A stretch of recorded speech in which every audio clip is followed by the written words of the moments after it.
Assalamualaikum warahmatullahi wabarakatuh. Di sini kami akan mempresentasikan materi kami yang berjudul Kurikulum Pembelajaran Al-Quran dan Al-Hadis di Sekolah.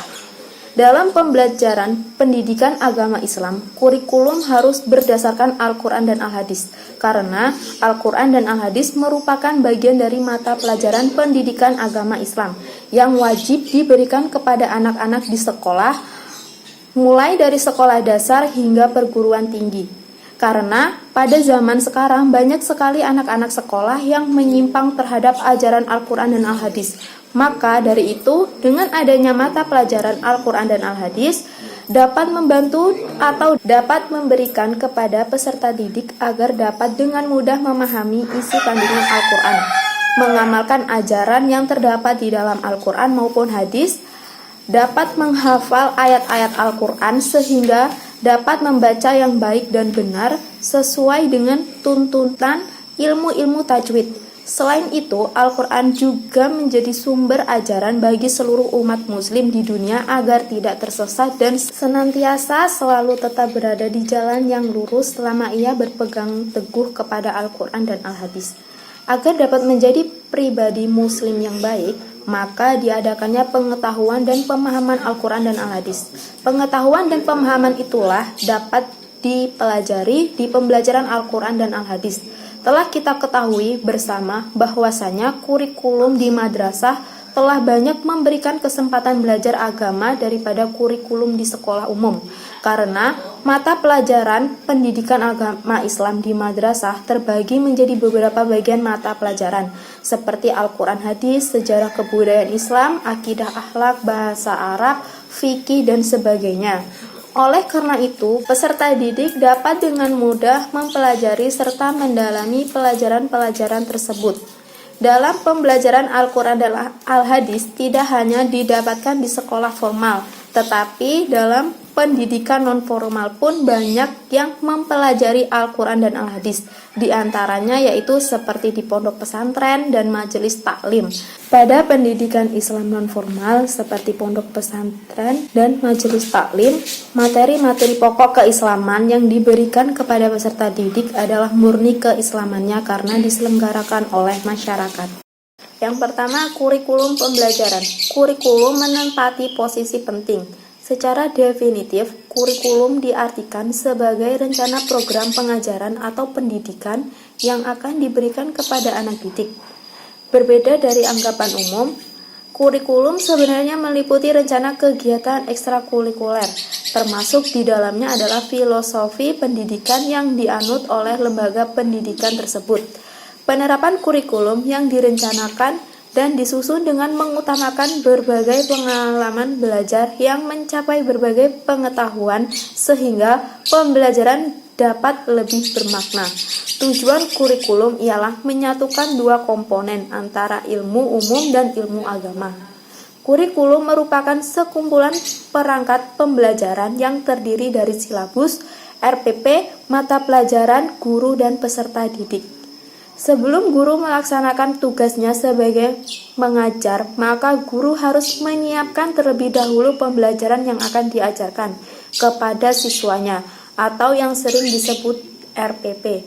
Dalam kemampuan mengelola pembelajaran, terlebih dahulu guru harus membuat RPP atau rencana pelaksanaan pembelajaran sehingga proses pembelajaran berjalan dengan baik. Kemudian, guru sebagai pengajar harus dapat melaksanakan pembelajaran dan membantu siswa yang sedang berkembang untuk mempelajari yang belum diketahuinya, membentuk kompetensi, dan memahami materi standar yang dipelajari.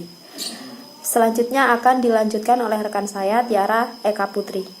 Warahmatullahi wabarakatuh. Jadi di sini saya akan melanjutkan materi tentang pengertian Al-Quran dan Hadis merupakan satu kesatuan yang tidak dapat dipisahkan. Jadi Al-Quran sebagai sumber pertama dan utama yang diturunkan kepada Nabi Muhammad SAW oleh Allah Subhanahu Wa Taala, yang disampaikan kepada manusia ketika seseorang mempelajari Al-Quran secara baik, lalu dia mengajarkannya kepada orang lain, maka dia akan mendapatkan pahala.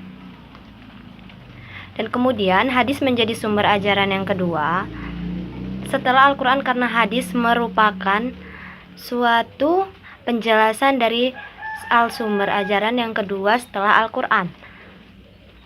Nah, di sini saya akan memberitahu tentang pengertian Al-Quran dan hadis itu sendiri. Al-Quran dan hadis merupakan dua peninggalan terbesar dari Nabi Muhammad SAW.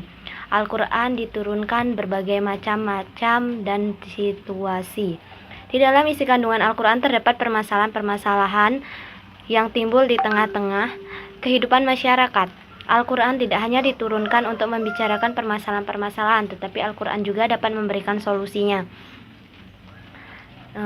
Jadi sebagai kitab suci dan penyempurna dari kitab-kitab yang sebelumnya, Al-Quran merupakan sumber pokok dalam ajaran agama Islam. Oleh sebab itu, Al-Quran menjadi ajaran yang wajib. Guru Al-Quran hadis telah menyusun atau merumuskan tujuan pembelajaran dengan baik dan wujud standar kompetensi dan kompetensi dasar, mempersiapkan materi pembelajaran dan soal-soal yang menunjang kecerdasan otak siswa agar dapat menjadikan Al-Quran hadis sebagai pedoman hidup. Pada dasarnya, ilmu Al-Quran hadis adalah ilmu tauhid untuk mengenal Allah dan termasuk semulia-mulia ilmu terbesar dan tertinggi. Pada awalnya, kejadian manusia itu dilahirkan dalam keadaan bodoh, tidak mengetahui apa-apa. Kemudian Allah memberinya untuk mengetahui dan mengenalnya. Dengan cara Allah memberikan pendengaran, penglihatan, perasaan, dan pikiran.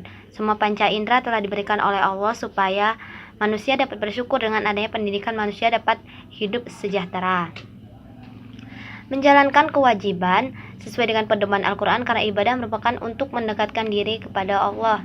Al-Quran diwahyukan oleh Allah dalam bahasa Arab bersesuaian dengan bahasa halus yang digunakan oleh bangsawan Quraisy Mekah. Namun, ia mudah diterima oleh dialek suku Arab lainnya. Meskipun Al-Quran erat sekali hubungannya dengan gaya sastra yang telah berkembang, adanya pembelajaran Al-Quran hadis bisa menjadikan peserta didik beristiqomah atau dapat menunaikan kewajibannya, karena sifat-sifat manusia berhubungan dengan paham agama, yaitu lahir yang dilakukan dengan anggota jasmani, dan batin yaitu berlaku dalam hati dan rohani.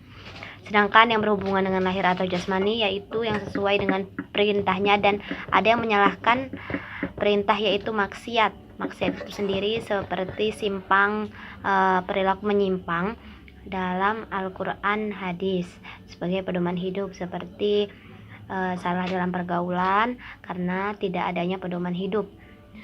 Nah, berhubungan dengan hati terbagi menjadi dua, yaitu sesuai dengan hakikat kebenaran bernama iman dan ilmu, dan yang berlawan dengan kebenaran bernama nifaq atau kebodohan. Karena itu dengan adanya pendidikan Al-Quran dan hadis sangat penting bagi umat Islam supaya dapat dikatakan memiliki ilmu ketika ia dapat menahan dan memimpin hawa nafsu dan sifat kebinatangan atau kejahatannya, atau bisa dibilang sendiri seperti maksiat.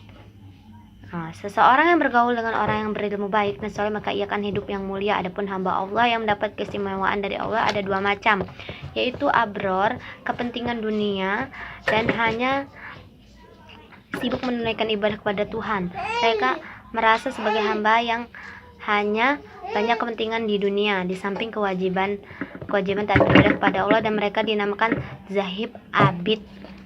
Sikap positif terhadap kebebasan intelektual bukanlah hal yang baru. Al-Quran sendiri senantiasa mendorong untuk selalu berpikir objektif, rasional, dan melarang berpegang kepada subjektivitas yang hanya berdasarkan tugas semata, tetapi dalam menyikapi doktrin penciptanya, khususnya tentang asal-usul manusia. 3. Tujuan dan fungsi pembelajaran Al-Quran dan hadis. Tujuan pembelajaran Al-Quran dan hadis merupakan suatu unsur mata pelajaran pendidikan agama Islam di sekolah, memahami Al-Quran dan hadis sebagai sumber ajaran agama Islam, dan mengamalkan isi kandungannya sebagai petunjuk hidup dan kehidupannya sehari-hari. Dalam mempelajari Al-Quran dan hadis di sekolah agar siswa dapat meningkatkan pengetahuan, meningkatkan iman, meningkatkan ketakwaan kepada Allah Subhanahu wa taala, serta dapat menjadikan pedoman bagi akhlak dan ibadah dalam kehidupan sehari-hari, dan dapat diterapkan kepada keluarga seperti ayah, ibu, dan yang lainnya. Menerapkan Al-Quran dan hadis sebagai pedoman hidup manusia yaitu bisa dalam kehidupan pribadi seperti meningkatkan ketekunan dalam mempelajari Al-Quran dan hadis, mempelajari yang tinggi. Adapun dalam kehidupan keluarga seperti ayah berusaha mengerahkan istrinya seperti ayah mengarahkan anaknya agar selalu bersikap sesuai dengan Al-Quran dan hadis, sesuai dengan pedomannya, sesuai dengan standar dan norma-norma masyarakat yang berlaku. Adapun dalam kehidupan bermasyarakat, yaitu menerapkan Al-Quran dan hadis ikut serta menjaga dan bergotong royong seperti dalam bencana, membersihkan lingkungan dan yang lainnya. Agar pun kita dapat mencintai Al-Quran dan hadis, cinta berarti selalu mengingat atau memikirkan dalam hati, kemudian terwujudlah tindakan yang nyata. Seperti setiap hari sehabis sholat itu membaca Al-Quran, menerjemahkan, menerapkan, menelaah, agar tidak hanya membaca tapi juga mengerti tindak tanduknya, kelakuan dalam bertingkah laku. Al-Quran dan hadis itu merupakan wujud rasa hormat kita kepada Sang Maha Pencipta. Mencintai Al-Quran dan hadis dapat diwujudkan dalam beberapa bentuk, yaitu dengan membacanya setiap hari, mengamalkan, mempelajari, memahami isi kandungan ayat tersebut, dan bisa untuk dapat mengenal banyak Al-Quran dan hadis. Nah, jadi di sini banyak juga tentang Al-Quran dan hadis itu, seperti menyimpang dari Al-Quran dan hadis karena mereka tidak menerapkan Al-Quran dan hadis itu sebagai pedoman hidup. Dan hilangnya rasa hormat terhadap orang tua itu pun adalah salah satu perilaku menyimpang dalam materi Al-Quran dan hadis. Itulah mengapa pentingnya kita mengamalkan, membacanya, mempelajari, memahami kandungan ayat Al-Quran hadis itu setiap hari, karena itu pun mendapatkan pahala untuk kita sendiri. Oke, baik. Materi yang selanjutnya yakni poin keempat, problem mempelajari Al-Quran dan Al-Hadis. Setiap pelaksanaan pembelajaran pastilah terdapat yang namanya suatu permasalahan. Entah itu permasalahan pada saat menyampaikan ataupun menerima materi. Permasalahan tersebut biasanya disebabkan dari faktor siswa dan faktor guru. Permasalahan tersebut dapat berupa kurangnya kemampuan membaca dan menulis, disebabkan karena sebelumnya anak didik belum pernah diajarkan tajwid, sehingga pada saat proses pembelajaran, siswa belum bisa membaca Al-Quran secara baik dan benar. Selain disebabkan dari faktor guru dan faktor siswa, ada juga faktor lainnya seperti faktor orang tua. Adapun melalui faktor orang tua, yaitu kurang perhatiannya orang tua terhadap anak-anaknya, karena peserta didik tidak hanya belajar di sekolah tetapi juga bisa belajar dari keluarganya, misalnya orang tua, nenek, atau juga dengan saudara lainnya. Peran orang tua sangatlah berpengaruh terhadap pembelajaran, khususnya Al-Quran dan hadis. Dari uraian yang telah saya sampaikan, terdapat suatu masalah yang harus diselesaikan. Adapun dalam pembelajaran Al-Quran dan hadis di sekolah, anak-anak masih banyak yang belum bisa membaca Al-Quran yang sesuai dengan makhorijul huruf dan tajwidnya, dikarenakan guru yang kurang efektif dalam mengajar, sehingga anak didik tersebut kurang menguasai materi Al-Quran dan hadis.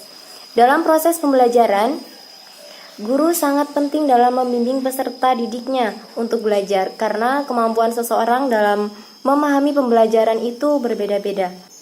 Materi yang selanjutnya yakni materi yang terakhir atau poin kelima. Solusi mempelajari Al-Quran dan hadis. Solusi dalam suatu proses pembelajaran Al-Quran dan hadis agar siswa tidak mudah bosan dengan pembelajaran tersebut, maka pendidik harus mengajar dengan penuh kreatif, kreasi, dan inovatif. Karena dengan pembelajaran tersebut, siswa akan lebih tertarik dan tidak mudah bosan dalam mengikuti pembelajaran. Seperti dengan PowerPoint, gambar, metode tanya jawab, dan lain-lainnya. Sehingga dalam diskusi tersebut, pendidik dapat mengukur metode mana yang tepat untuk proses pembelajaran.